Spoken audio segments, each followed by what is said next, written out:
think that's it. That is it.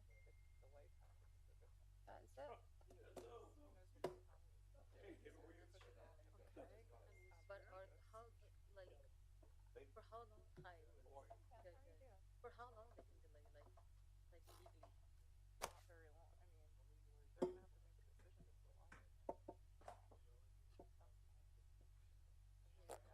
Sir and ma'am, Mr. Brown? and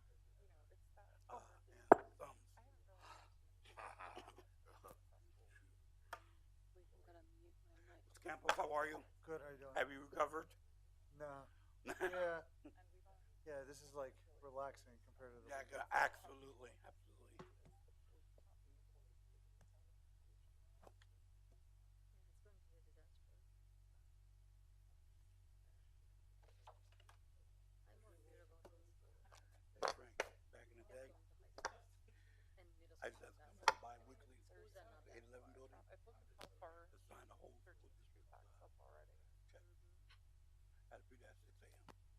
I told Mr. Chickrell, I said, Mr. Chickrell, Well, this and has how got to long ago stop. was that with you? What year? Eight, Yeah, I wonder how they What? come up with the eight, decision. No, 2008. no, in 2000. How the hell And did they in come to that? in 2012, when I got on, they were still delivering Back our they agendas. still had it that way. They That's still- nuts. We stopped in 2013 and said no more. It has to That's be. ridiculous. Yeah, they would have two staff members, the workers, Yeah, the carriers. drive around Yeah. and Drop 'em off. deliver agendas. That's how the superintendent found out where I lived because I was going. We fired Who's that? Doctor. I can't think of her Don't name. talk, yeah. Here she was giving out bonuses to administration staff, $10,000 and $7,000 bonuses. And what happened was I ran across it by mistake, going through the budget and stuff. I said, "What? That never came through us." So I questioned her. Excited to see this though. And she Water said, "So you got on fountain that down position I'm loving your on the matching Pennsylvania?" I said, Oh, thanks. "Anything go Coincidental. I just And grabbed it's whatever matching was. That's jacket. come through us. Oh, there you go. It's a What great proof? day. I said, "We ain't got no proof on this." Yeah. And she came to my house. I was living on Fifth Street then. And she was living on Walnut. Damn, I can't think of her name. She's from Scranton. She lived on Walnut Street during the school week and then went back home. Scranton. I think we're gonna have a crowd tomorrow. Here? Yeah. Oh, at the Yeah. yeah. Probably. I'm telling everybody, I'm go to Home going Depot, they got a special I on have to leave some tomorrow. 2x4s and 4x6s. There's the bar Built that ark. convention in Atlantic City. No, I won't. Bar I'm association? You're welcome anyway. It's Ken, not for Yes, here. Oh, okay. I'm in a the mayor's gonna be late, but he said we can go ahead and start. Okay. We're gonna go. We'll start first with the audit Of course, update. it's the day. That, With the audit update. Okay. it's of course the day. He We said he's don't gonna be a have little to bit or late, but he's whatever. gonna try. It's not He like wants to that, get here so Okay. as soon as he gets here. it's fine. Okay. Fine. And I was wondering because it's not on the agenda. relaxed. What is? The audit report. I didn't, Lewis. I did not see it on the I'm agenda. confusing that if I had texted him today. which is Find similar out. to what It's we taken done off. last It's not on year. there. Yeah. What's that? The update for the audit And then give Yeah, I don't. is not on the agenda. Well, technically, And he just sent it like 5 minutes ago. You know, for Uh, people who have technically we have like committee meetings. All committee meetings are open. she's a Oh, so you can. developer. Yeah, Okay, and so I this is didn't know that. She yeah. live in the city, but They were very open. Well- Lewis do whatever he wants. no. I think that's courtesy. Yeah. And But Mark wanted to ask the mayor if we could present this. that's Are what we streaming our committee meetings still? No. They gotta be streamed. I'm gonna have to bring that Yeah, up tomorrow. yeah. We're gonna have to take a vote. But It's my the I only thought way I we think it's did. gonna work. We did at one but we point. stopped. affordable housing specific for seniors. Because I thought he can. I think he can actually. Not that I get up know. home. We used to, because when I pushed for it at the beginning, we did it, but I think we stopped. Working on Because I heard from somebody at the last meeting, why aren't you guys recording anymore? Yeah. And I said, I thought we are. And that's what I like about her. And Here's Mark. I'm Oh. like, you know what, that's I'm doing a Johnny Carson thing. How are you, Mark? Doing well, thanks. How are you? I'm doing well, thank you. Glad to hear. We can get started, Mark. The mayor's going to be a little late, so let's Sure. jump right into it. A roll call first. 6 o'clock until Roger gets here. Oh. You too consistent.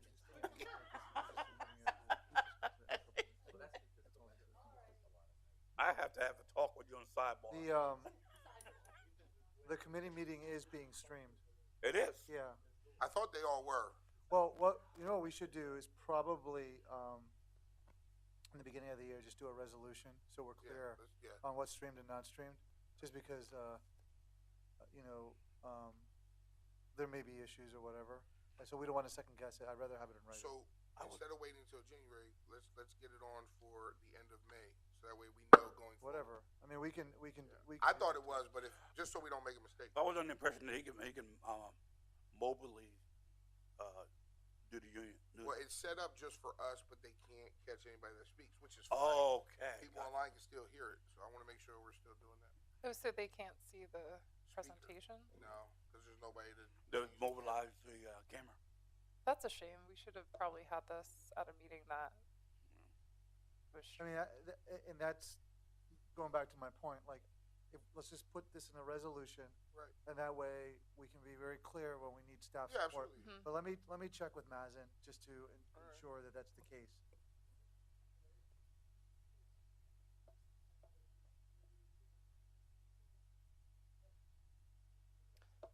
But this conceptual master plan, Dave, this is like preliminary. Like it's going to come back up again for public and.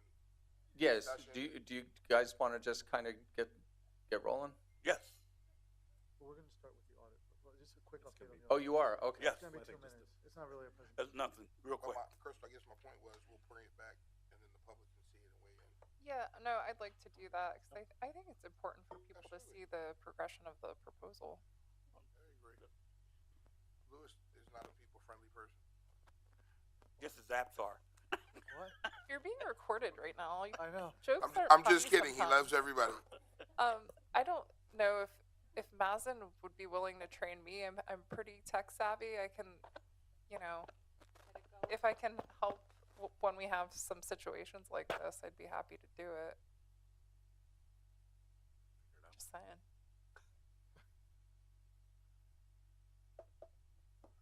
Let's have a roll call, please. Mrs. Rose? Here. Ms. Sultana? Here. Mr. Eddinger? Here. Mr. Pinnabone? Mr. Brown? Here. I know the mayor's on his way too. So. Right. Dr. Ruggles? Okay. Okay. Mark, we're going to begin, please. Okay. Thank you, Mr. Brown, Councilman Brown. So earlier today, probably within the last half hour or so, I did send council a copy of the 2023 audit, as well as a brief memo summarizing the audit. So with it being 117 pages long, I didn't think that it was fair to really go into much detail. So I would ask that you please review that, and then we can set up a separate meeting to discuss when you have time. But I don't know, should we go any over No, any highlights? I think that's the update on the audit. So that's why it wasn't put in. But we wanted to make sure that we just sent this out as soon as possible, even rather than waiting until tomorrow. So you're going to just add this to a later committee meeting? so Sure. we can Discuss it? Okay. Yep, we can do it in 2 weeks if that's enough That's time for fine. everybody That's to fine. review. Enough time. Okay. Thank you. Perfect. You know what? Mazen right now is confirming whether or not the presentation is on air. He's trying to get it up and running. So let's just give it a minute. Okay. I thought you could do a remote. I thought we were. I thought we were too. Well, just It's on. just for the benefit of council, this is really just for your audience. After this, this will go on the website tomorrow for public availability, and then there'll be a public webinar on June 3rd that we're scheduling with Mazen. So I'll have Tracy issue that, and so, if they can't see the presentation tonight, everyone will have the opportunity at the public meeting that we're going to host remotely, and then we're going to advertise that. It's sort of like we did in the beginning, because we got a decent amount of public input between that and the stakeholder meeting. Do you want to hold off a minute? We'll just give 30 seconds. Okay. It's not gonna- I like the idea of the webinar. The only problem I have with it, it's a good idea, but then I can't speak for everybody else, but then I'm getting emails about questions and different emails or the same question 10 times. I think we can still do that, but I think we should have a public committee meeting dedicated to it so that people can actually see it, ask questions, have the dialogue, and you know. We have an email that we set up, waterfront@easton-pa.gov, that people, you know, we tell them at the beginning of the meeting, and it's on the screen, that any questions they have, send it to that. And Or I any get input. it. I know you guys are out there and trying to help, but I mean, just having that dialogue, I think, is much better than just having them watch it and then respond with emails, right? I think even for you, I mean, how much time am I supposed to think that you're going to devote to emails? You got enough stuff going on, right? So I think we should, like, having that dialogue back and forth is easier for you and for us, so we can hear the opinions of the residents as well. Okay. I know you would respond, but I mean, how much time in the day do you have? Not much. I know you're always moving. Dave, and just for council, this is being recorded, so it's being live streamed. Okay, we want to begin with The presentation as well, that's what I meant. Oh, Yeah. good. Okay. Good. So it's up and running. Yep. So yeah, so that's a description of sort of our public outreach plans, open to suggestions if anyone has any others. But now I'll introduce AJ Schwartz. He's from Environmental Planning and Design and drove in from Pittsburgh to present this. So I'll turn it over to you, AJ. There's a lot of detail in here. I really like the work product where it is so far. I think it contains some quick wins that I think we could do, you know, get done fairly quickly. And it also has some vision that's probably going to be years down the road. And I like how the active transportation plan recommendations have been integrated into the plan, because we felt as we went through this that getting to these spaces is just as important as experiencing them. So keep an eye on that, because you'll see crosswalks and maybe a proposed rotary for this intersection down here. So, AJ. Good evening. You guys can hear me okay? Yes, thanks. All right, just gonna make sure.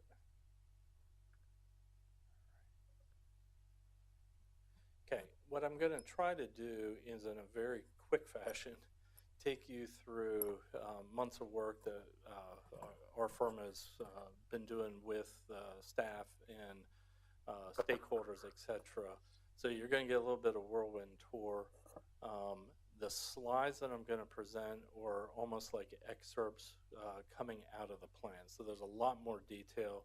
What you're seeing on the screen, what's being live streamed, is only a small portion of what the overall document really kind of focuses on.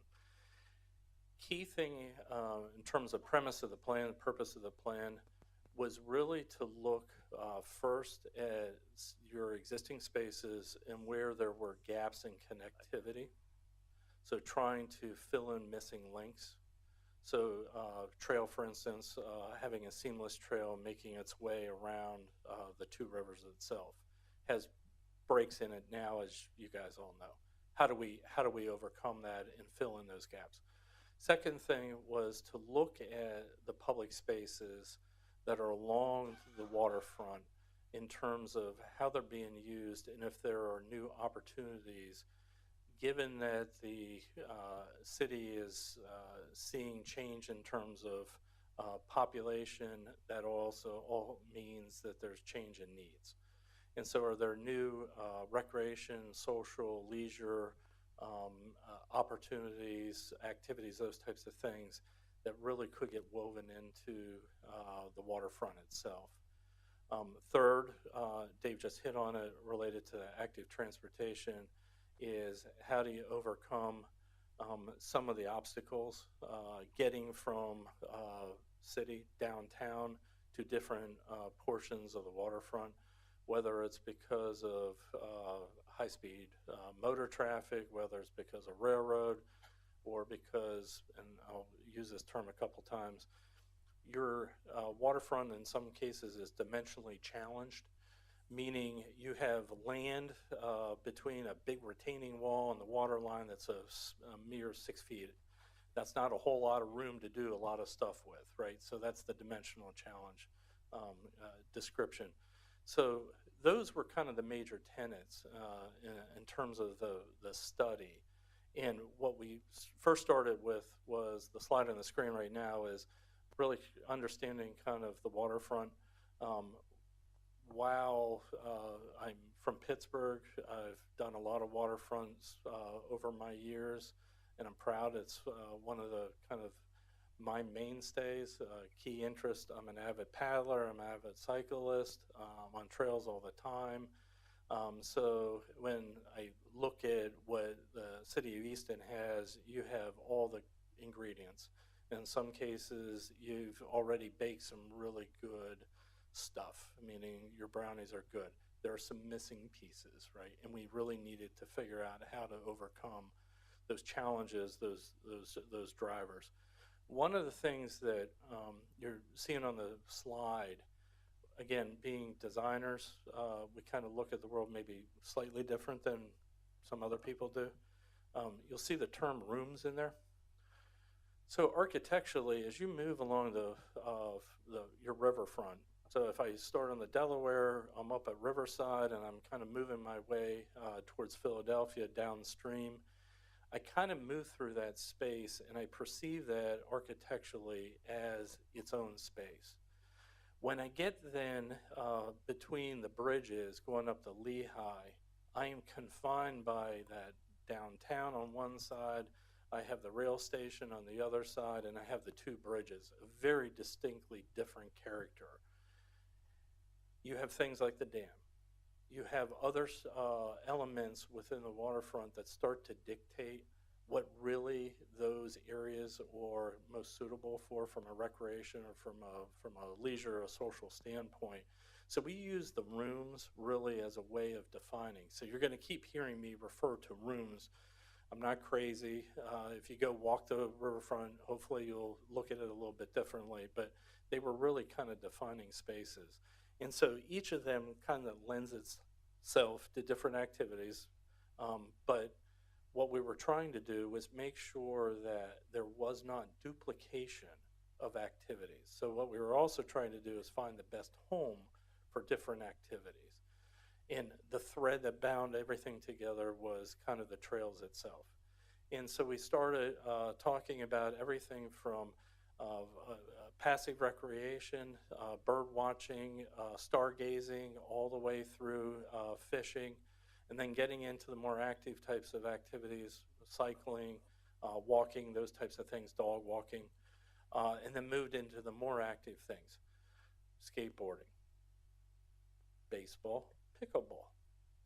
We went through the whole gamut of what we typically would find on waterfronts or in public spaces, and then started having a discussion of what stuck to the wall, what made sense, and then, well, you know what? This is kind of like Main and Market from a real estate perspective. It's the most valuable property in the city. I'm not saying financially, but from a symbolic standpoint. Is this really the best place for that type of use? Maybe that could be taken care of somewhere else. So we went through a lot of discussions, and that kind of analysis really led to kind of the initial concepts. This is just giving you some graphics, some pictures. Some of you may not be familiar with all portions of the waterfront itself along the two rivers. Obviously, you got a lot of historic infrastructure. Obviously, there's a lot of history and a lot of cultural significance to the riverfronts themselves. But some of the relics, I'll call them, the old infrastructure in terms of retaining walls, storm infrastructure, et cetera, really do have some impact, shaped to some degree what these different areas could be best used for. Then obviously there were some opportunity areas. I look at that rail station and wow, yeah, when that train comes across the top, and I look at it and say, I'm down the Delaware Canal and I'm trying to get north up to Hugh Moore. How the hell did I get through there? Like it's a significant challenge. But what a gem. What can you possibly do? So we have some ideas in terms of what you could do. Going over on the other side, Lehigh Drive, I went down to the boathouse, parked the car, was walking back up Lehigh Drive. I strongly suggest you don't do that on a very busy point of the day with truck traffic. Taking photos, trying to figure out, again, kind of the lay of the land in that area, high speed, really congested. You have nowhere to go as a bicyclist, as a pedestrian on the street, but that's an empty slate in terms of that portion of the waterfront itself. So all these areas lend it themselves to different things, and that's what we refer to as kind of the opportunities and the challenges. A couple points of reference. These are just factoids, but they're pretty important factoids. So Delaware up the Lehigh, across around Hugh Moore at the High Trestle, coming back on the Lehigh and the South Bank, and then down in terms of Delaware, is about 2.1 miles. Okay, the area that we really kind of focused on was starting again up at Riverside, would go from the water's edge to Larry Holmes Drive, the edge of downtown, all the way down as I'm moving down towards the Wawa 4th Street, up Lehigh Drive to the base of the hillside, out to the water's edge, across the river at the High Trestle, back down. There's some Norfolk Southern property there that you border up against. That is about 18 acres. So the distance, 2 miles, is pretty long. The amount of acreage is not significant. It's a fairly small footprint. Of that 2.1 miles, 1.8, so 87%, 86% is publicly accessible now. You have almost entire control of that area. And that is something to be commended for, and that's for many communities that they would never be able to see that. So we really spend time figuring out how to take those last missing teeth and figure out what's the highest and best use from a civic standpoint, and then how to close those gaps. That public accessible is about 14 acres. Non-public, 0.3, and we'll hit on some of the specifics on these, is in areas about 3.6. City ownership of that 2.1 is about 1.6, so about 75, 76%. So most of it does fall under city. Some sort of public control, okay? Then the rest is either in private, or it's in GEDP's bus lot that's down on Lehigh Drive. Those we didn't call city. Those, while they're public in some way, shape, or form, they're still not controlled directly by you as city council. As we move further in terms of understanding kind of the lay of the land, where all the utilities were, where all the combined sewer overflows were, all that stuff, all the congestion points, we started talking about aspirations with the goals that the community had. David mentioned the public meeting we had earlier well, it was around Halloween of 2024. Really got good discussion, and then had stakeholders, just open discussions, talking with key stakeholders about aspirations, established goals, and then on the right side got into what we call programming, meaning how to use the area, and then specifically what do we need to have to support those types of use. So if I have a farmer's market, I'm going to need a parking area, I'm going to need a bathroom. Those are the types of support stuff. Once we started formulating the possibilities, we had a specific discussion with the stakeholders, these focus groups, and kind of drilled into what they saw, again, ground truthing what we were learning in terms of existing conditions, but what they saw as opportunity areas in terms of the city. In the upper right side were kind of the highlights from that stakeholder input, and the notion of really trying to improve Scott Park, not from the Larry Holmes elevation, but down on the river's level. And if you remember the one photo, so second row, far right side, that's that little stair that takes you from the main plateau down to the waterfront. Any of you ever walked down through that stair? Okay. You probably weren't going to do that in an evening because it's a little unnerving. It's only about 5 feet wide. You see where you want to go. The river's beckoning you, but you really don't know what's at the end of at the bottom of the stairs, right?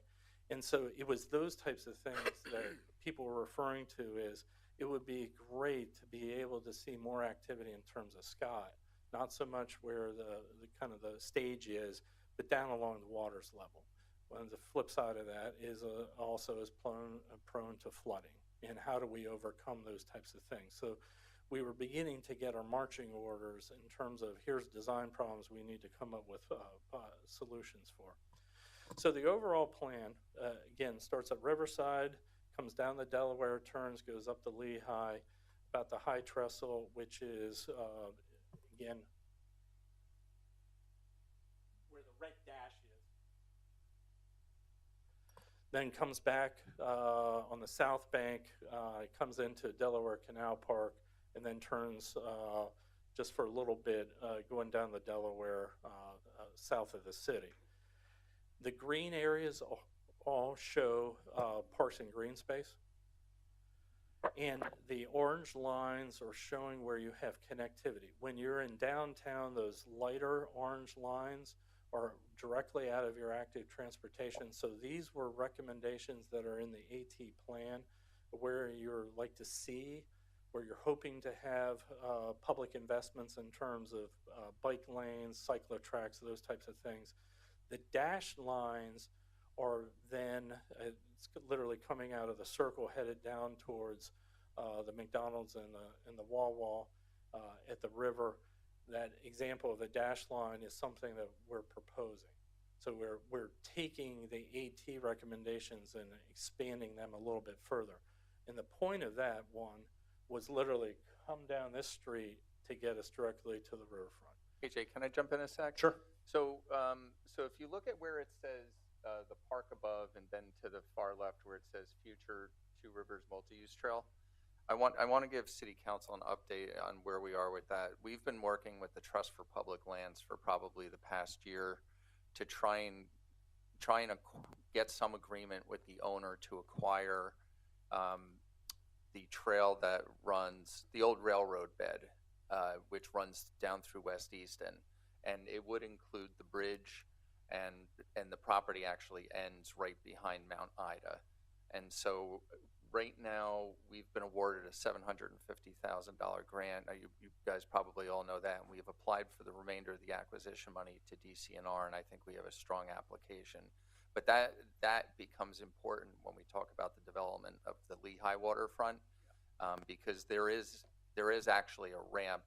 If you look closely, it still has rail on it, where you can go across the street from the gravel lot and walk up a ramp to get to the trail. So it's a really nice connection. And then we also figured out a way to try and bypass the existing connection to the DNL, which, as everyone knows, is it's not great. And we think the elevations work between the trestle bridge and how we could probably get some kind of ramp along the rock and then cross 611 to get to Delaware Canal Park and the trail. So that's kind of the long-term vision. I do think that is achievable if we acquire the property. Sorry, AJ. No, you're good. You're good. And the next series are going to be enlargements. So a lot of what Dave was starting to point to in terms of specifics we'll be able to hit. So we may be kind of backtracking a little bit.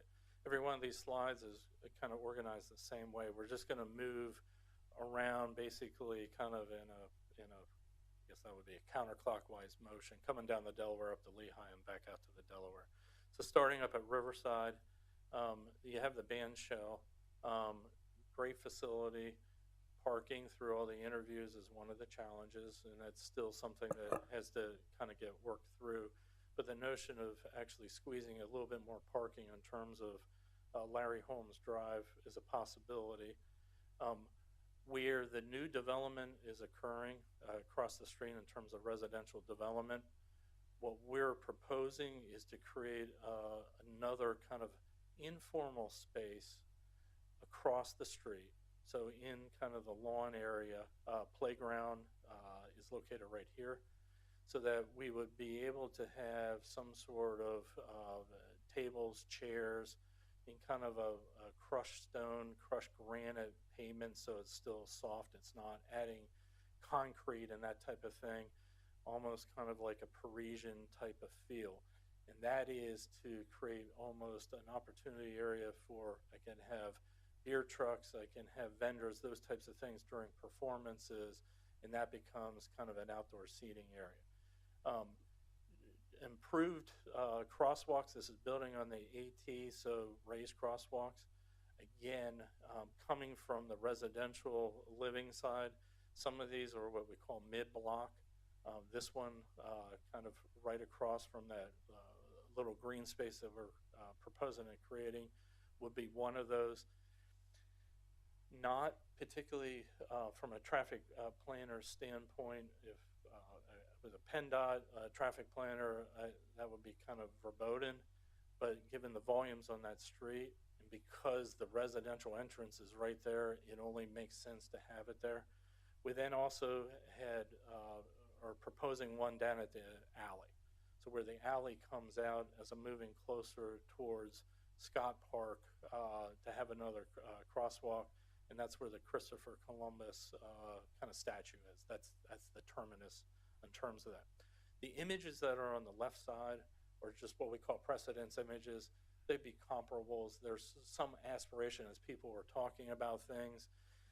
Notion of the swings, river swings that are kind of on the riverside right above the wall. So the trail's going below me.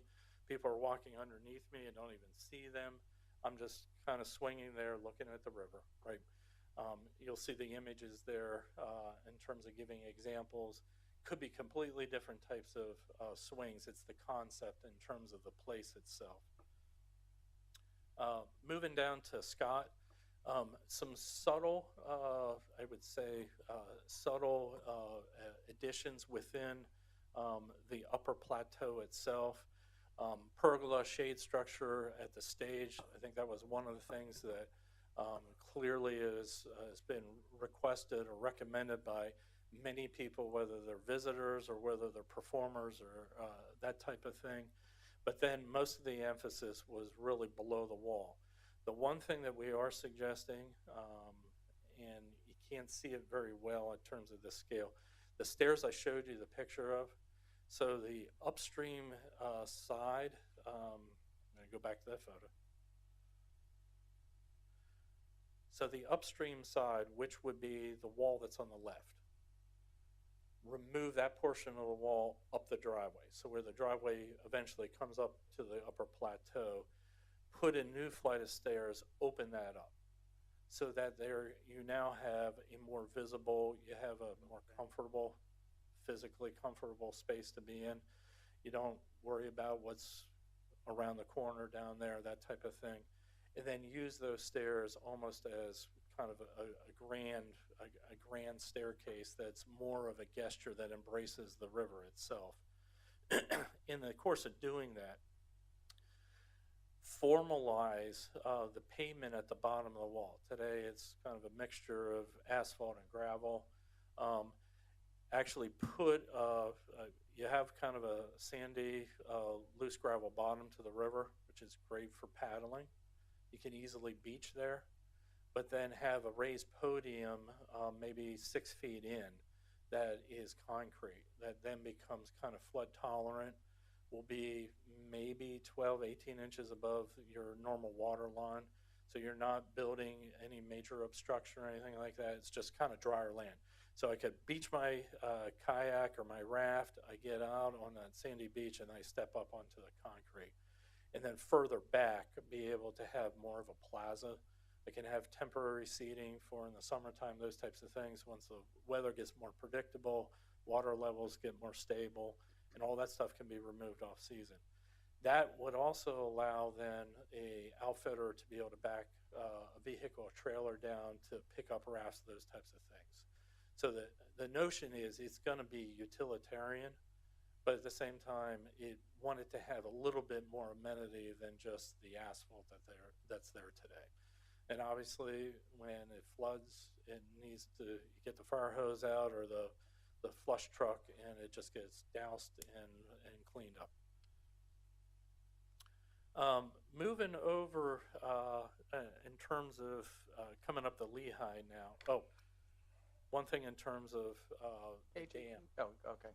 I was going to say, can you go back to that? Because I wanted to talk about the boat launch. Yeah, the two And, things. yeah, Yep. okay. So the boat launch, so the little pump station that is going up the Lehigh River, will be above the dam. That is where you have a water access today. I believe in the past maybe it's been used for fire intake and pump trucks, tank trucks, etc. That function can stay. We would recommend taking that water access out, and we'll replace it with a different water access. It is really close to kind of the warning line. That dam, it's one of those, it's not a low head, but when it just washes down over top of that, there is a little more suction. You're a paddler, you all know what I'm talking about. If you're not a paddler, you don't want to experience it. So what we were trying to do, though, is there's an awful lot of fishing going on. So trying to kind of replace that activity of the water access for the human-powered boats to allow fishing. So that whole edge, where number 3 is the boulder steps, and then going all the way down towards where that raised crosswalk was, to basically go back to more of a natural restoration, but allow somebody to be able to come down those boulder steps to be able to do fishing and whatnot. Now, there is that bank is silted in. So there are going to be some people that are going to want to venture out into the water in that section. That's something we probably need to put some stepping stones a little bit further in the water, because it is, in the summertime, it's kind of a muddy mess.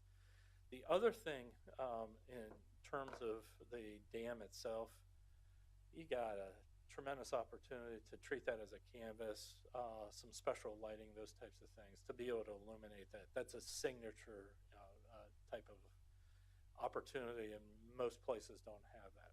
And then the last thing, which David hit on in terms of that connection in terms of the railroad that would be headed over towards New Jersey. When I come across that rail that basically comes across, intersects with 4th, and comes out onto the local street that would take me back to Delaware Canal, that trestle structure comes across the road, kind of ends. We can actually have something that is pinned into kind of the granite rock of that hillside and trace around the hillside. I'm not very good with using this cursor to point, so sorry. It's easier to use right through here. So if you guys can see where my cursor is be able to have almost a boardwalk structure that's on legs that just get screwed into the rock, because the rock is basically my concrete foundation. I can slowly slope around the kind of the curve of the hillside towards kind of the front entrance of Delaware Canal, where the 2 driveway access points are, and then have a flyway across the road. So I'm not at street grade, because we all know that that's, again, an awful fast, busy street. Rush hour, can't be very patient in that location. You need to have lots of patience, because you're going to be walking. So the flyover allows us to get across that traffic, and then the white lines are showing a switchback ramp that brings us down into the park itself.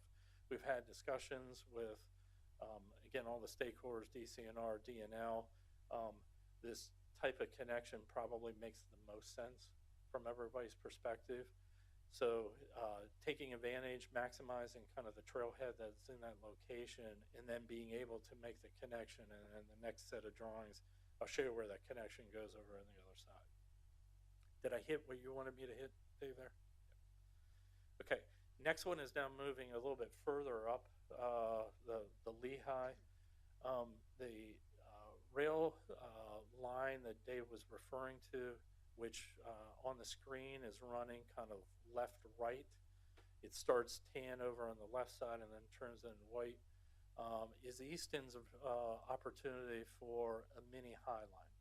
So that trestle structure, Washington is right here.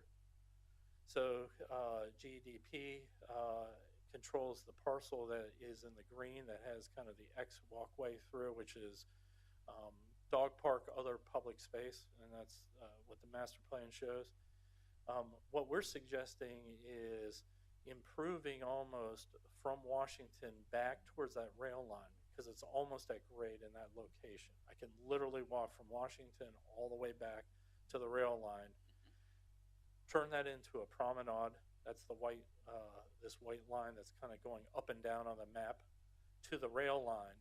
And then that elevated structure, the old trestle structure, I can go all the way over towards the Delaware Canal Park.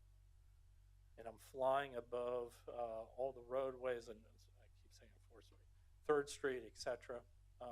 And there is actually a stair that we can come down off of the kind of park above, as we called it, from the park above down onto 3rd Street Bridge. If you walk across the 3rd Street Bridge and you get under that trestle and you look up under there, there's actually a stair. It's kind of severed right now, but the structure is still there. That connection can be made to the walkway on 3rd Street. So behind kind of the shopping center, where the strip center, where the Wawa is, we're also showing an access point. That's where we would have a water access point. So that peels off of the bikeway that's on Lehigh Drive. That's number 2. That allows us to get down. That's another fishing spot. I can also launch a kayak. It gets me further away from that kind of danger area related to the dam. Lehigh Drive, there's some recommendations in changing the geometry a little bit, and that was putting kind of the roadway on a diet. And that was to get a little bit more space for the bike path. So that bike path that is coming down there now is a little bit narrow. If what we're trying to ultimately do is have better connectivity, once you get connectivity and saying years of experience in terms of doing trails, you're going to get activity. And the more activity you have, the more lane width you're ultimately going to have. So we were always trying to get to at least 8 or 10 feet in terms of width.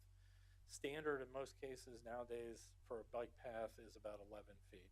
So by the time I get a stroller in there and 2 bikes passing, or a dog, walker, and 2 bikes passing, you're safely around that 11 feet. So a little bit of road geometry change. Obviously it curves to connect up to Washington. That hasn't changed, but what we were able to do is kind of narrow up that lane to free up some land. And then that allows us to continue that pathway all the way down to I refer to it as the Crayola bus lot, the GDP bus lot. That's the big empty lot that I only ever see PP&L employees parked in during the day. I should have probably said that, but whatever. A lot of long lunches in that lot. AJ, can you go back? Yes. That's more than I thought. I wanted to describe the improvements we're looking at by the train station itself. I was going to swing back around. Oh, okay. If you want to cover it. I'm going to keep moving around counterclockwise and come back to it. What Dave's talking about, I'll hit it now. What Dave's talking about is where the rail station is on the south bank of the Lehigh River, and I lost my cursor again right here. So it's 567. So in that section, if you ever have gone back to the kind of the rail station and the back side, the river side of the rail station, on the west end of the building, there's a pass-through. So you literally go under the speeding trains above you, and you make a hard left, and you really kind of go into Norfolk Southern operational area. To the right is where the old dock terminal stuff was related to the station itself. So one of the questions that early on, and then if I look over the wall, because you fall down about 20 feet to the trail, and there's about a 6-foot wide trail, maybe 5. If there's somebody fishing, somebody that's bird watching, and you're a cyclist trying to get through there, you can't all physically fit. So that was one of the big linkages that is a challenge in the whole effort. What we had looked at doing was taking kind of the loading area, so where that dock is, turning that into a public space. So from the riverside of the station could become public space. Obviously, this has to get worked out with Norfolk Southern because they own that. But then on that outside of the wall on the river side, I can actually hang a ramp, a floating dock, that allows me to put a floating dock down on the water, which would be outboard of where the pathway is. So I'm literally on the upper level, crossing over top of the pathway, going down a gangway onto a floating dock, and when the river rises, the floating dock comes up, and the gangway comes up with it. They have one like that in Spokane. Do them all over. In terms of Pittsburgh, that's how we get around the similar situations, right? From a permitting standpoint, it's a lighter lift than ever talking about filling in the river, building a bulkhead wall or something like that. So it was something that we explored. We physically can get the space to do that. It also allows us to remove the people that want to be right on the water, the fishermen, that they can be on that, and the kind of asphalt we all know today can remain kind of that conduit for the cycles, the higher speed traffic in terms of that connectivity. I will come back to this one because as we work around, I got to explain how we're doing the front of the station because there's some stuff there as well. Okay, as we move further down Lehigh, still on the north side, Dave had mentioned kind of there's the old access road that, there's an old access road that you can vaguely, in the winter you can see it. Now you're probably going to start to lose it. There was an old road that was cut into that hillside that allows you to get to that upper track. So the tan line that's number 4 on the map is the line that I've been working with the Trust for Public Land to get. Slam dunk multi-use trail in the future. That connects over to that park above, the Easton's version of the High Line, and connects with the promenade to get out to Washington and the dog park, etc.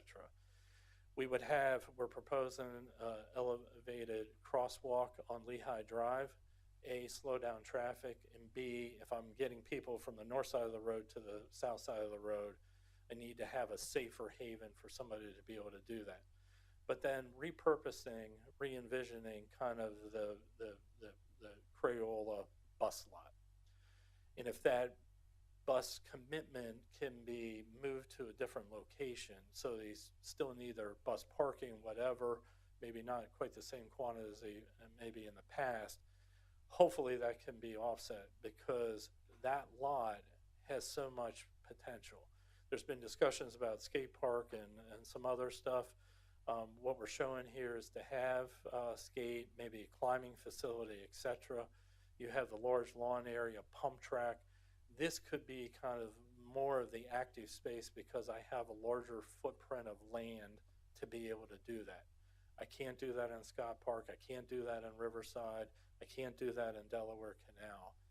And in most cases, people want to be down at the river. This is probably one of those ideal places to do that.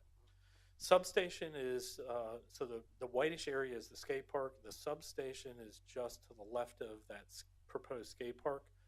And then you get back into some development that's out there today, some buildings. We did look at, again, highest and best use. If that was a clean slate, how could we best use that area? And that's what the next tile will show you.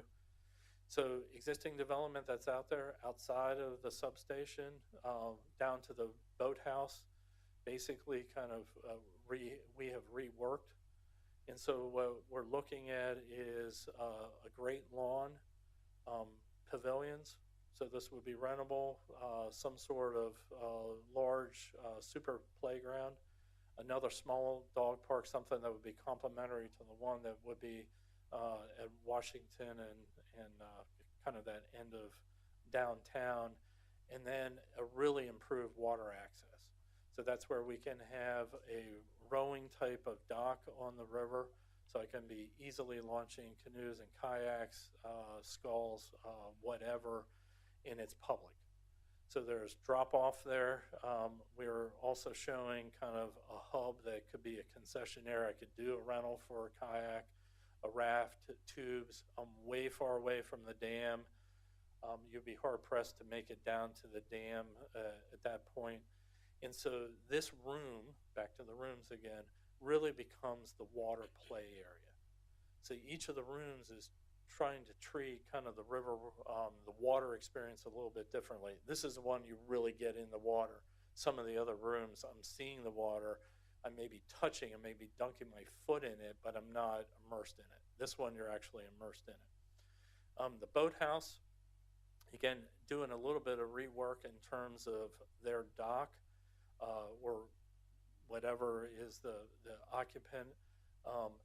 But the key thing on that one is to have parking that is in close proximity. So if there is rowing events, practices, those types of things, there's parking that is off of kind of the roadway, but within walking distance of kind of the boathouse itself. On Lehigh Drive, we are in the case of when I did numbers in terms of the number of people in this potentially in the space, Dave about fell off his chair and said, "Whoa, there's way too much parking." So what we tried to do is actually kind of maximize, optimize parking, kind of the pavement area, and get as much parking as we could. We are proposing partially to slow traffic down on Lehigh Drive, and also to maximize that asphalt, optimize the asphalt footprint on-street parking on Lehigh Drive between the utility poles. So as you're driving, say from Palmer headed towards downtown East End, the utility river should be on your right side, and the utility poles are on the right side of the road. The wall on the hillside is on the left side of the road.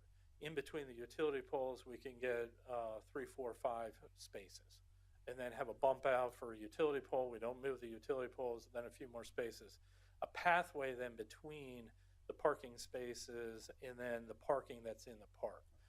Some of that was to, again, to make it as convenient as possible, get people on the trail as quickly as we could.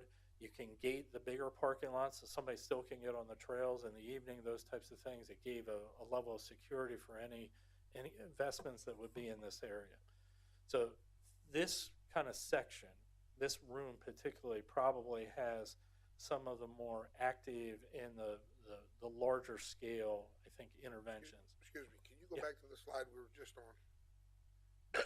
On the water access, ADA gangway. Yeah. That's a boat launch there, right? Or like a ramp? We're showing a asphalt down. There still is a dock at that location. So you can't drive, you could not, in that case, drive a truck with a trailer. We could do that. We were trying to maximize the human power. Yeah. So my question, though, Dave, this might be better for you. I often see jet skis below the waterfall, but never on top. Is that water conducive for jet skis and different water play, or not really? The Lehigh side. There's pretty heavy usage off of the Hope Road boat launch. Right. But I can't come all the way down to us. Because of the chain dam. Right. But you could. Oh, can you? I've never tried it. I turn around when they say turn around. Like when you get like Island Road on your right, it makes you turn around and come back. On the water? Yeah. I don't remember, but yeah, you can. I mean, this is definitely usable. I mean, Lafayette uses it now for their crew team. But I mean, for jet skis, motor power. Yeah, no, you could use jet ski here. But do we have a place to launch above in these plans to launch above the waterfall? Above chain dam? No, downtown, the waterfall here on Larry Holmes Drive. On the current plan, it was all oriented towards human power. Right. If we wanted to do something like jet skis, I would do it at this location. Okay. What I mean, would have to do, what it would have to do though is make sure that we have parking to accommodate. Right. The one thing with this site, when you're on Lehigh Drive, again, I'm driving towards downtown, so all the land is on the right side. I have maybe 300, it's probably about a football field, maybe a football field and the 2 end zones worth of land before I hit the top of slope and I start going down to the river. Right. It isn't really wide. So that's where Dave was like, we gotta minimize the amount of parking because we're losing too much of this land to parking. We want as much green space. So if I go put trailer parking in there, that just takes a little bit more footprint. So that's the only trade-off. So what about, only because I like what we're doing, I like what I'm seeing, but I feel like we're missing out on that component. Yeah, we can go. And I mean, I've been on the Lehigh, I take the jet skis there, but I don't believe I can get through.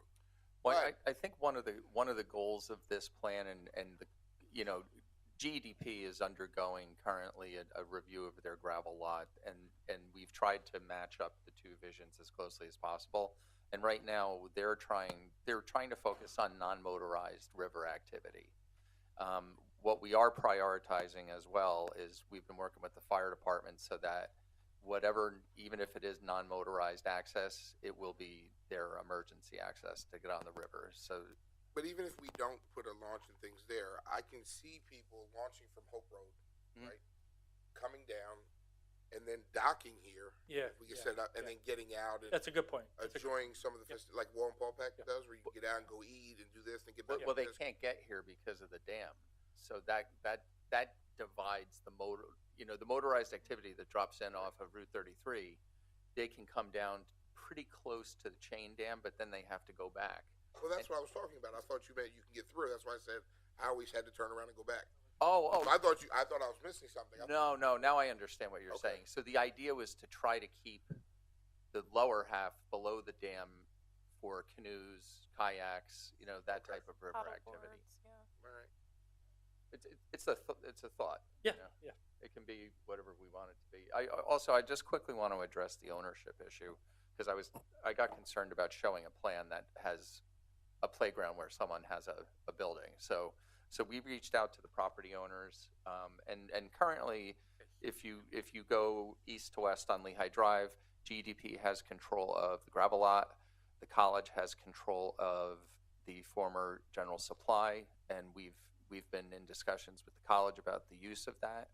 We, as a city, received an easement through the Med Ed property to get from the gravel lot over to general supply so that we have access through their permanent access. And then the city owns the boathouse where the college's crew house. So that leaves 4 parcels. 3 are owned by a resident of the city who lives on the south side. Those are the 3 sort of empty ones that have like storage and stuff, lean-tos on them. We did meet with them. We had a great discussion. We showed them the plan and said we didn't want to surprise anybody, by looking at the plan. And they said they would be open to discussing the future use.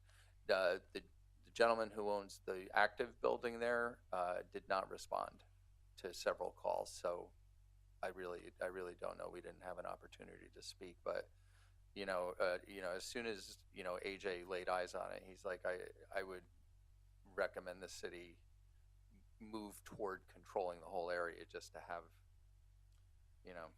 Yeah, if you remember that one of the early slides, the 86% you control, and the little bit, the 0.3 miles of frontage, is where kind of that comment comes from, because it is right now it's this missing tooth, and you don't have an anchor on that end. So, what the plan is trying to do is activate really kind of the Lehigh River. Obviously, there's activity on Hugh Moore. There's the trail that's on the south bank, but it's all passive use. And with kind of changing community, changing needs, those types of things, those active uses, again, not ball fields. This is not a place to go play soccer, but to have some of those other uses that are in demand in this location, it's one of the few places you can actually do it. So. This is pretty exciting looking at this plan, and I think it's something that, we think of the restaurants and entertainment options or some of the future entertainment options we'd like to see downtown. And we have so many people moving here. The one thing is, what do we do, like, after you eat? As much as I love our restaurants, 2 times a day, sometimes on the weekend is enough. So I think it's really exciting. And it's not something, I don't participate in all these activities, but it's really like something for everyone too. It really is, and it really touches with the new buildings,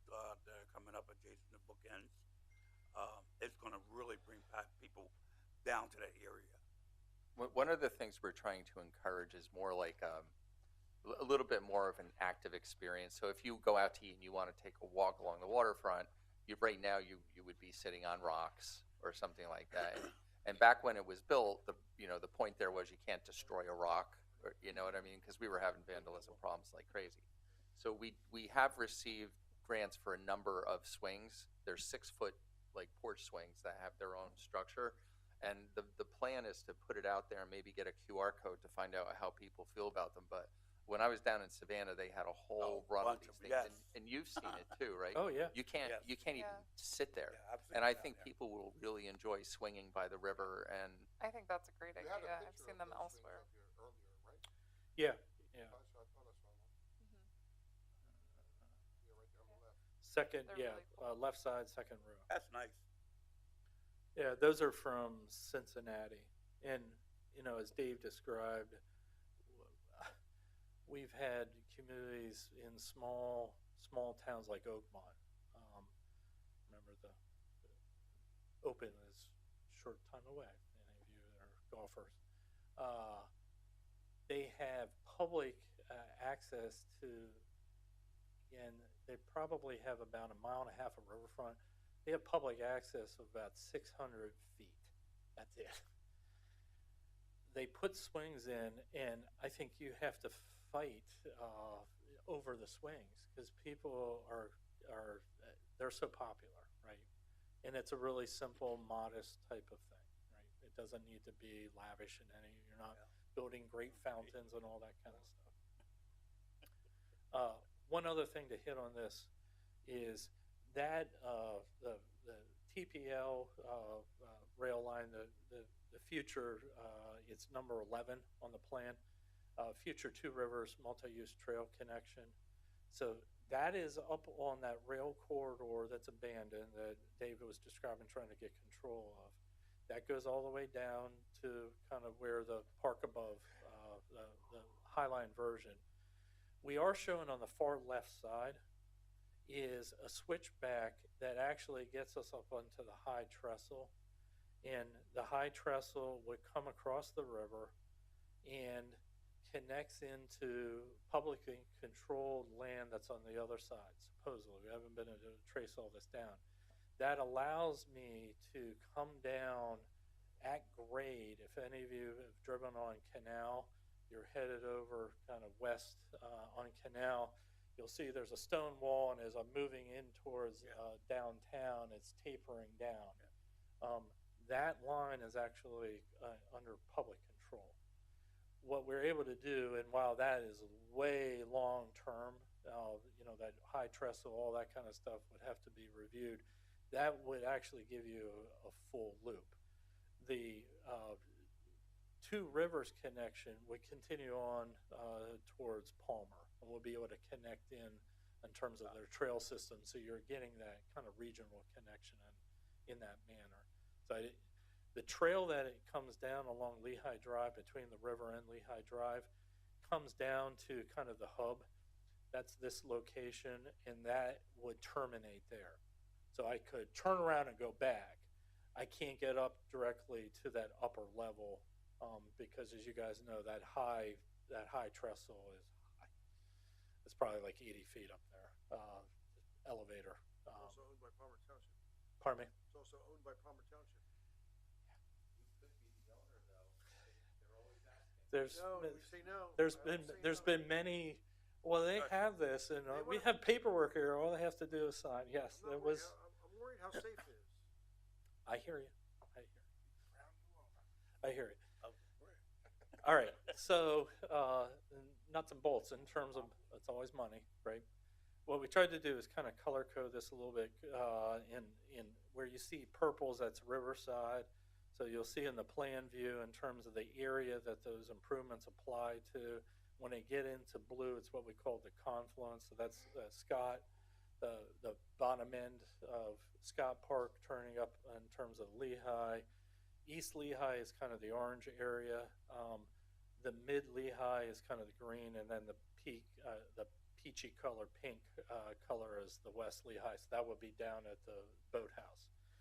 So the first table, Table A, is what we're referring to as the non-regional. This is all stuff that is really City of Easton control, and quite candidly, it's low-hanging fruit. So what we had done to estimate the cost is we went and we looked at comparable green spaces on per square foot numbers, and then calculated based on what the proposed improvements were here, and then went in and made some specific adjustments in terms of that, looking at detail.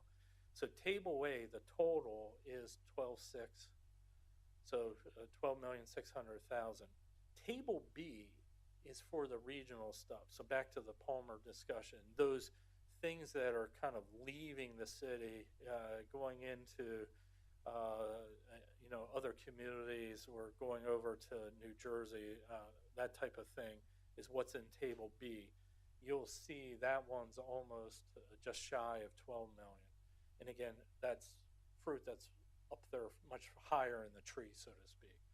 So when you go down through each of these individual ones, like Riverside Park, there's a whole series of things that are proposed. The swings themselves are not $280,000. The swings may end up being $10,000 total or $20,000 total. But when I take the little plaza area that we showed and some of the other stuff and the raised crosswalk, all that's a part of that. That is what totals up. We do have detailed costs that's in the plan. So each one of these areas is broken out into more detail. I just collapsed everything just for this summary so you had an idea in terms of where overall costs would be. AJ, so is the plan to do it in phases or go on? Well, you guys are pretty good at raising funds, so I don't know exactly how to. Well, the mayor's real good at that. Other people's money. Oftentimes you're having to do things in phases, probably not by choice, but by the practicality of fundraising. And is it unusual to see a $12 million park? No, not by today's standards. Could that take 5, 6 years, maybe 10 years to implement that? That's possible. Definitely within reach. I think there's short-term wins that we can really we can get done pretty quickly. Then I think there's midterm things like acquisition and getting the trail under the city's control and projects like that. And then I think there's the real long-term ones. And by long-term, they're probably achievable in 10 years. But you got to start somewhere. Exactly. And my point being that if we do what you're saying, David, it will get people excited about what we're doing. Yeah, the city is blessed because it has fantastic bones and the possibilities are endless. It's just funding is usually the problem. Yeah, just remember, this is a process. So the first part of the process is going through this design exercise, this conceptual plan, because as just to reiterate something that I think you're alluding to, this money is not in the budget, nor is it as we're going to be presenting a capital plan soon in any of our future planning. However, there's some items in here that we could potentially squeeze in, but they're usually in the six-figure range, in the low six-figure range, and that's something that we can think about. Like those crosswalks are something that is doable, so to speak. And needed. Yeah, and needed per se, but the big picture of this is all going to be a majority of it public funds, so coming from outside of the city. And I think our Safe Streets for All effort, I think we have about 800 data hits from folks contributing. And we haven't looked at it all in depth, but it seems like a lot of it's gravitated towards Third Larry Holmes Drive. You try and cross Larry Holmes Spring Garden to get to the end, there's nowhere to stop. Right. Exactly. Yeah. So I think building on the AT plan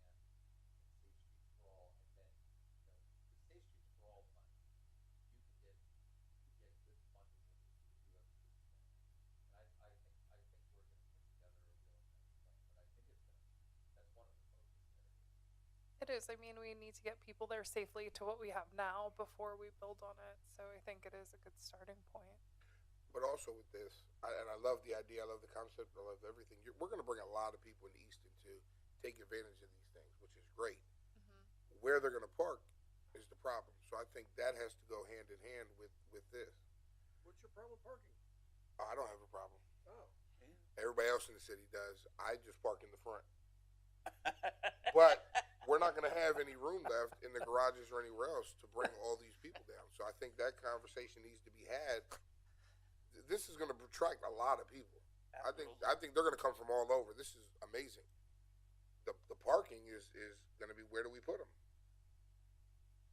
So I think that. They're going to bike here. They're going to ride their bike to here. Well, it's easy to get here because it's downhill. Getting out is the problem on the bike. Not if you have an e-bike. Once you pedal out is the problem. If you got If you have an e-bike, you can do it. So I just, I mean, I have an e-bike. we're looking at what, if we did A and B, you're looking at 20-some million. But I think we do have to have the conversation of, is there a third parking garage? What are we going to do to adequately park? Well, just remember, this is, if this can be accomplished within 10 years, I think that would be The only people parking in the pretty parking good. garage are residents, because they're told they had to park there, because their landlord bought them tickets to park in the garages. The garages are not used. I mean, they're empty at night. But on some of our weekends, they are full, and I'm getting calls, and Lewis and I have talked about this. I've brought it up before. I've talked to many of you guys sitting here tonight.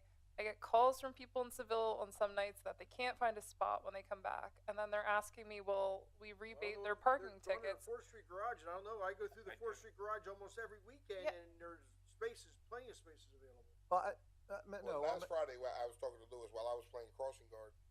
4th Street was filled, 3rd Street had 57, and that's before the confluence. So there's going to be times You there's can't just go not by going to be them. parking. We just talked about that today at staff meeting. Those accounts are wrong. What They're accounts? not off. They're because we were under construction here. So when you go by there, the accounts on the sign, Yeah. they're They're still wrong now? they're no, trying to Mayor. manually. I mean, I Trying to do understand it with the manually. And construction, then, but I mean, once the confluence comes and has all the residents in this parking lot behind City Well, Hall, we're moving 200 people out of here. No, but look, Mayor, It's going to if I can jump in, you're all becoming an right. issue. You're all right. All of you guys are right, but it's not all at once. We have we have peaks and we have valleys, and then and you're all right. And it's also we'll start seeing a greater pressure in 3 years or in 2.5 years once the confluence is done. But all of the above are right, and we're working through But it. you're moving 200 people out of this garage. I know. So during the weekends, we will be impacted once the confluence is up and running. During the day, we have a little bit more bandwidth. When we have events, we get pressured, and that's why we're working with the county right now to assist with this. But eventually, if we want the city to continue to prosper and grow, we look to do projects like this, the waterfront, and we also continue to support good development throughout the city and downtown, which will need more parking. I mean, I said more parking decks. I get disappointed when I hear that, we're looking to hand over more residential parking permits to future projects, because I just don't, we are experiencing issues at times. I'm not saying it's every day, but I don't see how we can keep doing this right now with no other parking garage in play. I just don't, living downtown, I think it's a different perspective, and I hear people complaining. While I'm downtown on the weekend, I spend a lot of times going out, and I hear from some restaurant owners too that their reservations get canceled when people can't find a spot, and it's on those nights. I agree, it's not every day, but it seems like it's becoming more of an issue than I can remember downtown. And my whole point was, and we can still discuss parking, obviously, and we have the Fidelity Bank coming next, but 10 years you're talking about building this. So my point is, I just like to make sure that we're incorporating ideas for parking and things as we're talking about this development, which is going to be huge for us and bring a lot of people in. I just want to make sure that we're talking about that as we continue growing. And after 3 years, when the confluence, everybody's in, we still got to look at parking and have ideas, because it's without a think parking plan, this isn't gonna be maximized the way we would hope it would be. I think we've been talking about parking, including when all the decks were empty, and debating on why we should build parking decks when there was no demand. So now the demand is starting to come. And fortunately, the investment is coming back to the residents who are paying for these decks, all right? Because for a long time they were empty. So they're no longer empty, but there's peaks and valleys. And there's a lot of other decisions that I think we have to make, but this is not a parking discussion, but it's important. So I'm gonna turn it back to our presenter. You gonna throw any more hand grenades over the wall? No, just common sense development. It depends what I the might next hit you with a slide couple looks more of like. And over time, as we experience, like if we're lucky enough to get new additional parkland and the intensity of what we want to build, if our appetite for that changes, like for me, like I think a win would be open space, a dog park, a playground, those types of things that may not be an attraction, but may be an amenity for the residents living here. It's our choice if you want to go as far as to build, to make it an attraction Right. or just an amenity. There's huge wins here to make. I agree, and I love what we're talking about. I just want to make sure we're talking about the other side too. Parking for me, for me personally. Excuse me, Mr. Pinnacle, but you went through a period of time when the city allowed anybody to build anything. The biggest waste of space is Larry Holmes' 2 buildings on Larry Holmes Drive. Agreed. But you won't let that happen today, but it was happened. You can't judge a person who was sitting at this table 20 years ago for the decisions they made. They made the decisions they thought was best at the time. That's why I didn't mention that's why you have a decisions parking from problem. 20 years ago. I'm talking about now, going forward 10. That's why I'm not talking about them. I'm talking about now, though. I want to make sure that we're incorporating the discussion. But then how do you address the person who comes to the meetings and says, you're building parking decks for the developers? Yeah, you're damn right. We're charging them $70 of space. But I don't think the issue is my opinion, from what I've heard. Because, to your point, I don't have a parking problem. Because if I come downtown, I can't park, I turn around and go back to Southside. I don't want that for everybody, right? That's not the goal for downtown. I don't think the issue is running them to developers. The issue is running them to the developers, then there's no parking left for everybody else. I think that's the concern. So I just want to make sure that we're keeping in the But forefront the balance. general public isn't using our garages. They will drive around like you until they find a space on the street. But I they think- don't go into garages. I don't disagree, but I think one of the things that can help that we talked about over a year ago now is signage to the garages that everybody thought was a good idea, but we still haven't moved on it. Yeah, A lot of people don't know where the garages are. We brought it up several times in the past year and during the budget season as well. Dave, do you want to comment on that? I believe everybody knows that there's a garage behind City Hall and a garage on 4th Street. We have a lot of visitors who don't because I get stopped when I'm on dog walks and walking around town. Where's the parking at?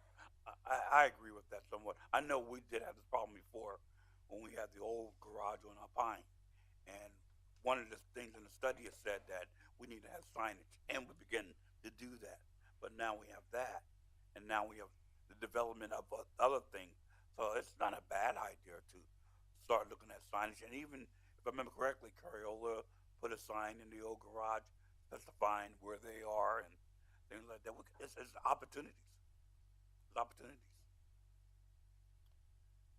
I'm not complaining about before or now. Here I just you want are. to make sure we're considering it and we're putting that in the plan. Because when I look at a $22 million, $23 million price tag for A and B, which is, seems, it's a lot, but it's reasonable. I also want to talk about the parking too, because that's going to be a considerable amount that needs to go in to our consideration. Well, you can't site a garage. We don't have a piece of property large enough to site a garage. Correct. Well, before we start talking about a garage, let's start talking about what we have internally and how to better manage the Right. system. We're doing now. And that's what we're trying to do right now, which you were involved in the other day, and so was Councilwoman Rose for getting the volunteers. So was Mayor Pinnabone, and Mayor Excuse me. Panto. I'll tell you what.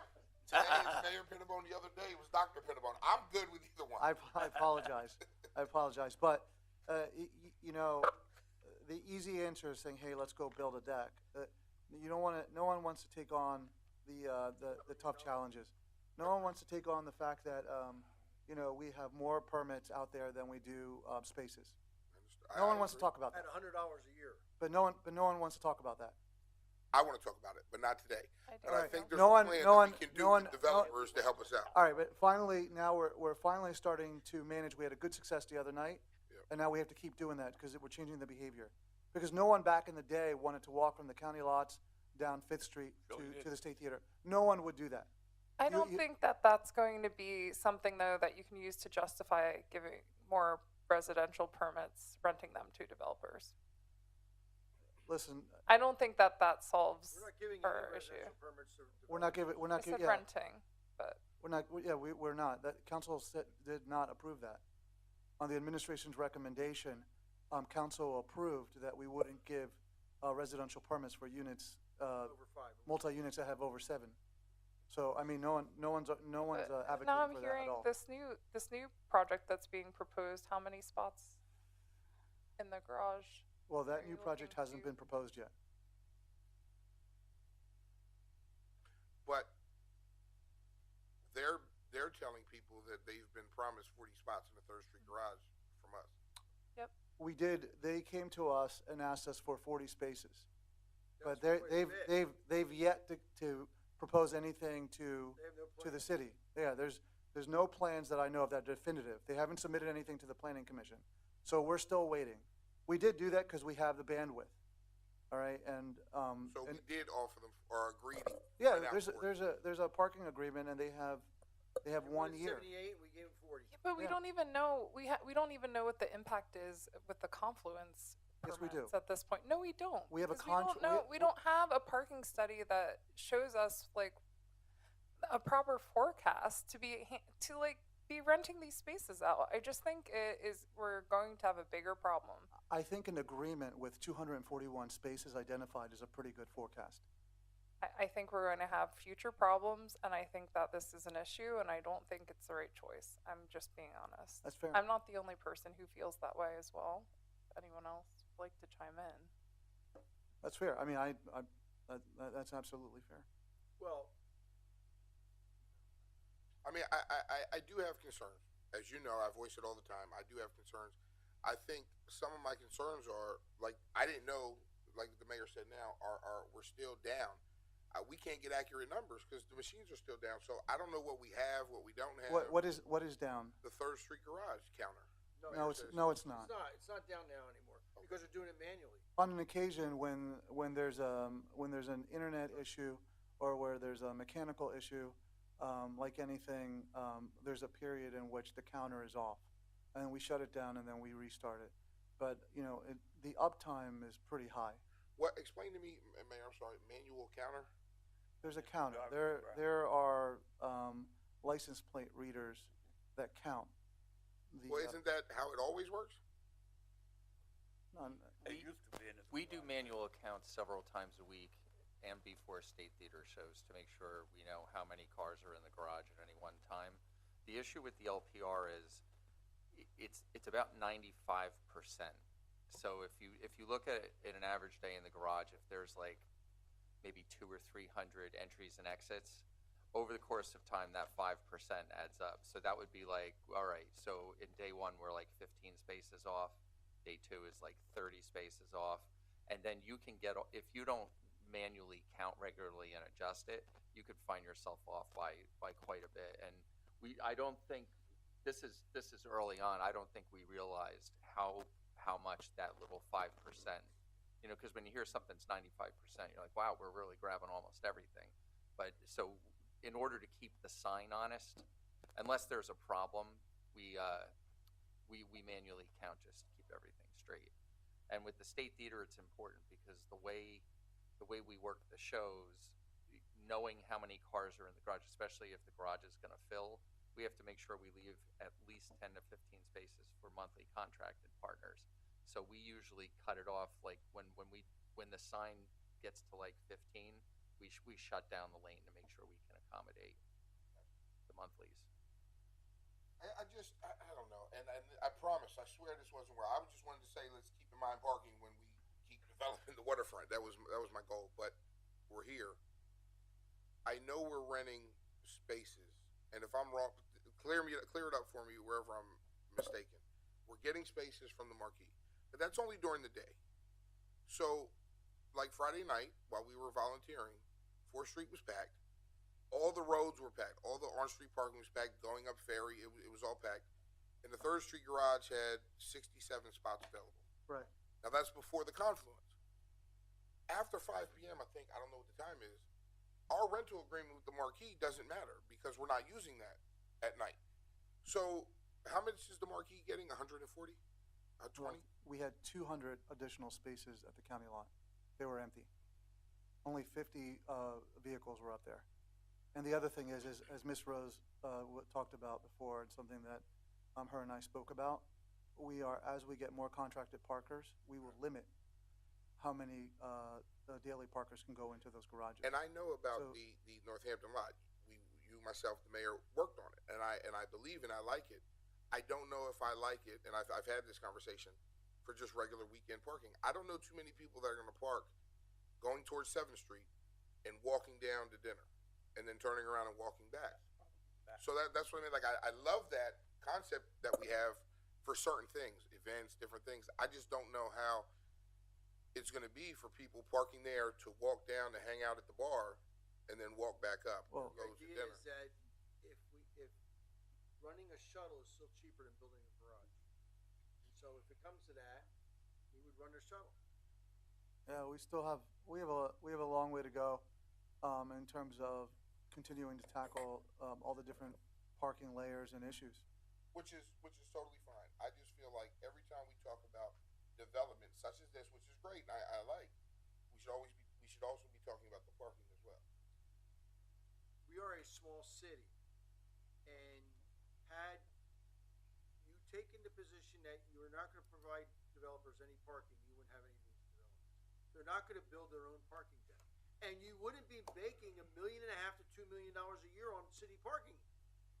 People forget that's $2 million is 6 mils of taxes that you would have gone up because you didn't make your money on parking.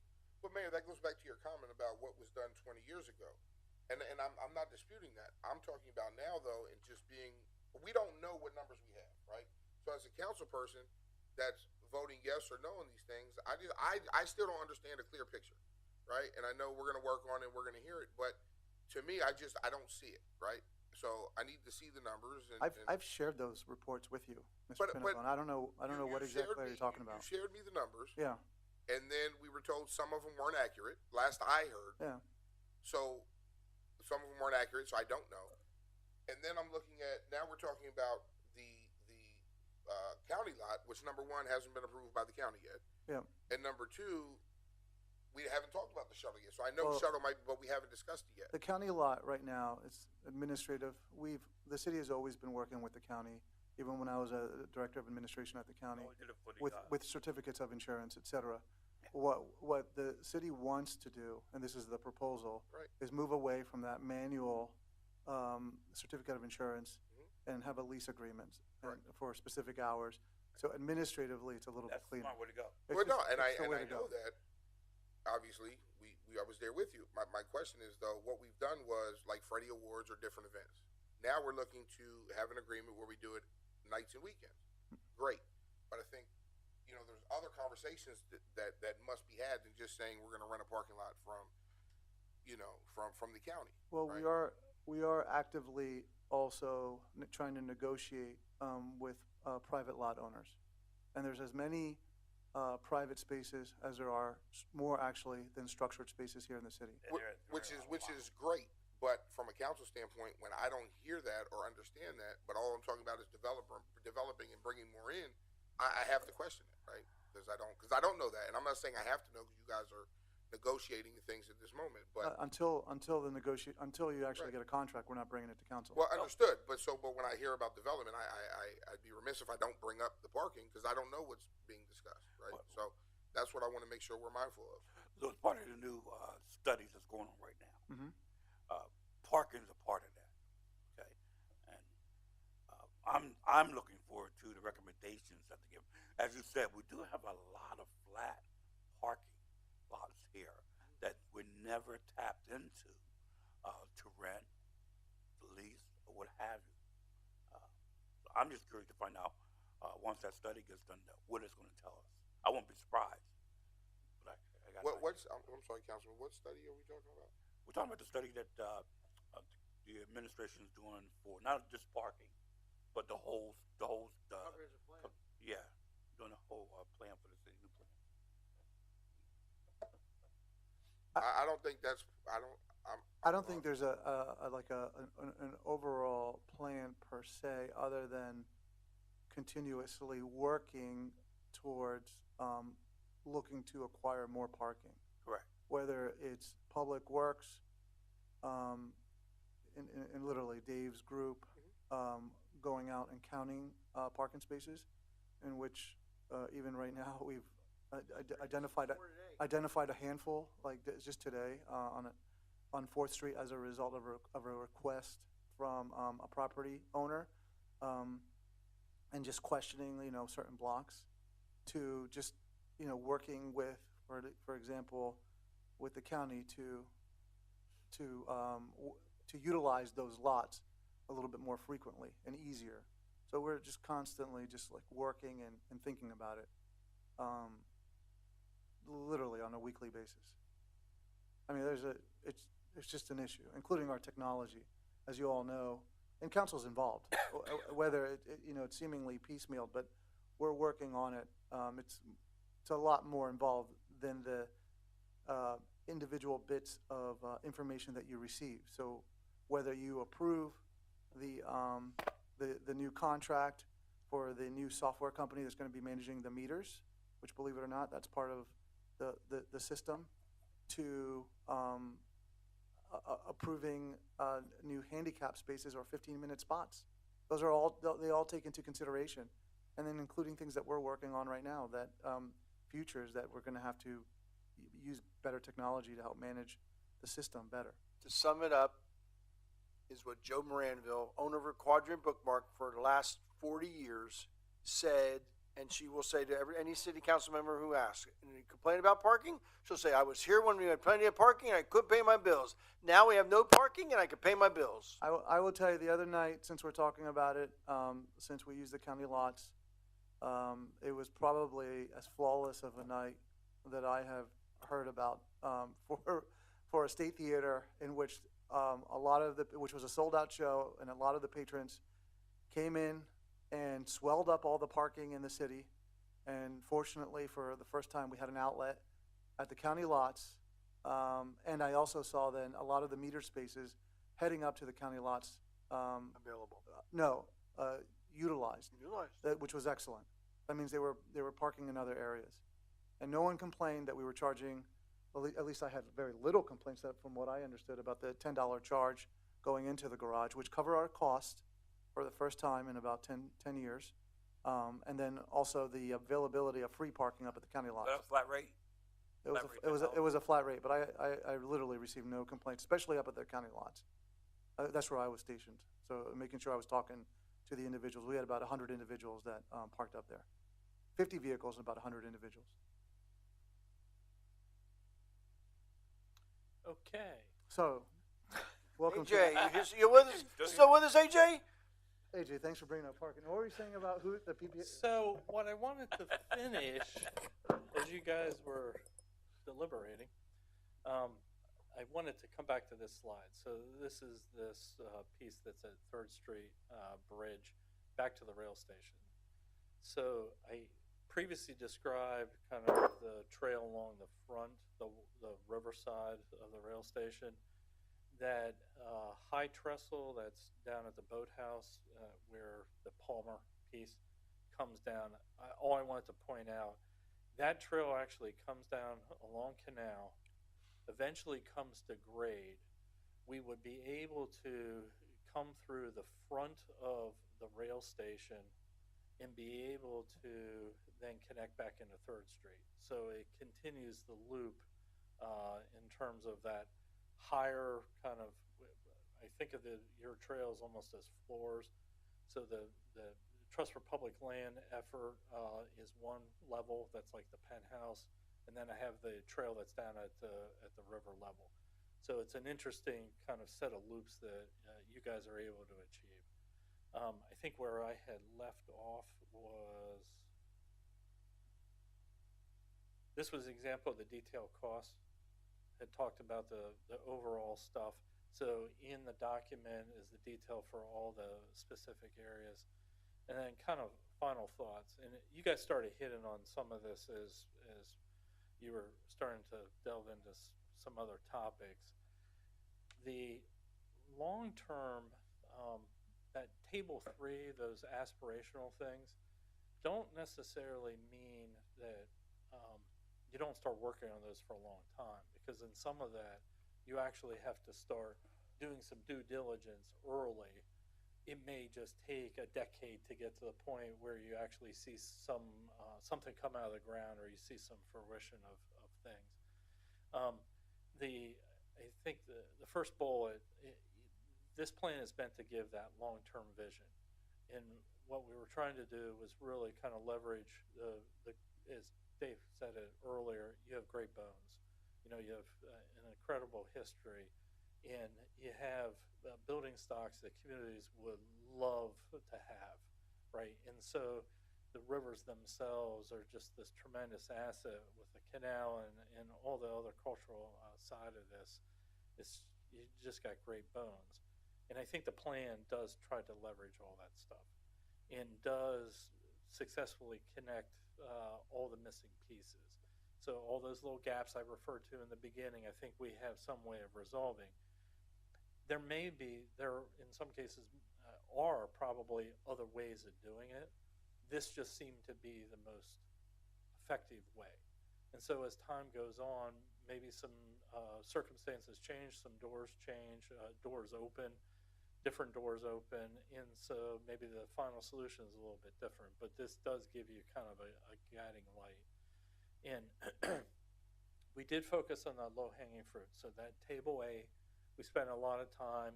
We did want to show those regional connections, how to get to the Palmer Trails, those types of things, how to get across the Delaware over to New Jersey, because those aspirational things you always want to be working towards. And I think while you guys are starting to settle in, the plan is meant to be a vision. There's probably no expectation that every little detail is going to get implemented. What it does allow you to do is make sure as you have individual decisions that arise as time moves on, that you have something to refer back to, that you don't close the door on something. Because the plan is showing you, here's what you can do. And before you make a final decision on something, you just want to go back and reflect on the plan and make sure you're not closing yourself off from having a future opportunity. Go back to those properties down towards the boathouse as an example. And obviously the flood resiliency, we get it. I live in Pittsburgh. River floods in terms of the trail I ride on virtually every day, 17 to 30 days out of a year. It's a mess. You got to make sure that it's as tolerant as you can. And I think the plan incorporates those tactics, those kind of approaches to make, from a maintenance standpoint, something that is giving great amenity, but at the same time it's easy to take care of. Because these guys are the ones that are taking care of the stuff on an everyday basis. So it's got to be kind of flood proof. And I think what we're showing is along those lines. So with that, you guys got questions? Did you look at anything? No parking. No. None. No more I'm parking. talking about parking. The area where I'm going to talk about is another area where we just can't get Norfolk Southern to agree to parking permits. But the old 3rd Street freight station, which used to be the passenger station, when the passenger station burned down, because of all the trains running across that weigh hundreds of tons, it leaks like crazy. But did you look at any potential use for that? No, we stayed out of the Okay. envelope of the building. Okay. We looked where the dock is outside on the river side. Clearly have recommendations. We look at the detailed plan. There's an enlargement. You'll be able to see things better. We also, though, did, I want to use this word, a place to put a motor vehicle when it's not being used. Okay. I don't want to call it parking space. There is is a few parking spaces we can get on the canal side of that building, but we stayed outside of the envelope of the building. Is there an opportunity there? I was not in there. It's a mess. What you described, what they The described. public has romanticized it, Oh, yeah, they did. Yeah, but it is And a whole lot filled of- with mold and yeah. pigeon crap and everything else. It's not a nice place to be. Huh? What'd you say, Dave? The railroad won't allow it. They won't allow you to access any structure under the track. I think there was an accident somewhere. 'Cause we've talked to them about it, and what we're proposing isn't near the active track. So, I actually think Norfolk Southern would be agreeable to a lot of this, particularly in the rear, because, we end up having to maintain that anyway. It looks terrible when it's overgrown. But I think it's very achievable. Great. It's an exciting idea, concept. Yeah, it's a beautiful plan. No, thanks for your work on this. Absolutely. Thank you, AJ. Awesome. Thank you. All good? All good. Okay. Mayor, I just Have have at it in your parking discussion. No parking. no parking. Good job, AJ. Thank you. Second thing on the agenda is the audit. Oh, no, we already did that, did man. We already did it? We just gave an update. Wow, you did that really quick. It wasn't an audit overview, it was just a notification that we sent the When I information came to down everyone. Third Street, this was already on the board. What was the other thing I was gonna say? No, I don't. All right, Mayor, I got one thing. Just an update for council. I want to talk about parking. I'm just kidding. Just about to go nuts. No. On the agenda, you'll see for tomorrow that I have a resolution for the LGBTQ trans community. I just wanted to explain how the process went to council. So I was approached by Corinne, who leads the trans movement throughout Pennsylvania. They passed something in Allentown. She sent it to me. I told her we would look at it and, figure it out. So we sent it to Jeremy, myself, and the mayor. A lot of things in there that Allentown passed just wasn't really going to work here. We have a difference. So we worked on it, made some edits, sent it back. They made some edits, sent it back. We made some edits, sent it back. And what we have is just, basically saying that, we don't tolerate discrimination and things of that nature. So they agreed to it, we agreed to it, and that's what the resolution is tomorrow. It's just a resolution, not an ordinance. That's all I have, Mayor. Just a couple quick things. I sent out those pool numbers that you had requested. So if you have any questions, just shoot me an email, let me know. Rather, like, if sooner than later, before a public meeting, that way we can answer it Okay. and look through it. The second thing is that Mr. Pinnabone, you had asked for quality of life and tickets, and I suggested that we'll get you the numbers. I had a report sent to me by PD. I just pushed it back because I need some more clarification. It's not. I'm going to get you. I'll try to get it to you guys by tomorrow. But same thing. Like, I'll get it to you. But I'd rather you guys read it, and then at the next committee meeting, if you want, we can bring in PD to try to answer those questions. Personally, I don't think you have to rush to get it to us tomorrow. No, I have it. So we can look at, Yeah. So we can look at it. Yeah, that's what I'm saying. digest it, and well, then he's we'll talking bring about it up quality that life tickets is issued by the code department. not PD. No, the way. Quality of life and the mayor's quality of life. Yeah, no, you guys, never mind. I used the wrong word. It just because it's issuing tickets that improve our quality of life. That's good. For example, someone who parks illegally too close to the curb and no one can see oncoming traffic. But we do have an ordinance on quality of life For, like, the tickets. grass. Yes. That's code. Yeah, and I apologize. It was just the language that was used last time. So for Mr. Pinnabone, he remembers, and I remember you two. We all got into it too on quality of life. And nevertheless, like, I have a report detailing year over year where we're at, and I just wanted to share it with you. But there is some issues with trying to identify where exactly tickets are being given, and I know that you want to see where they're being given per se, if they are in the neighborhoods. I'll get you the best data that I have possible. 1100 PD's block putting of it Broward. together right now. That's it. Yeah. 1100 block of Broward. I park in the driveway. That's good. Thank you, Mayor. That's all I have. Right. Anybody else, any other councilman have any other business coming for city council tonight? Would you like to talk about? That's it. Okay, we'll see. Oh,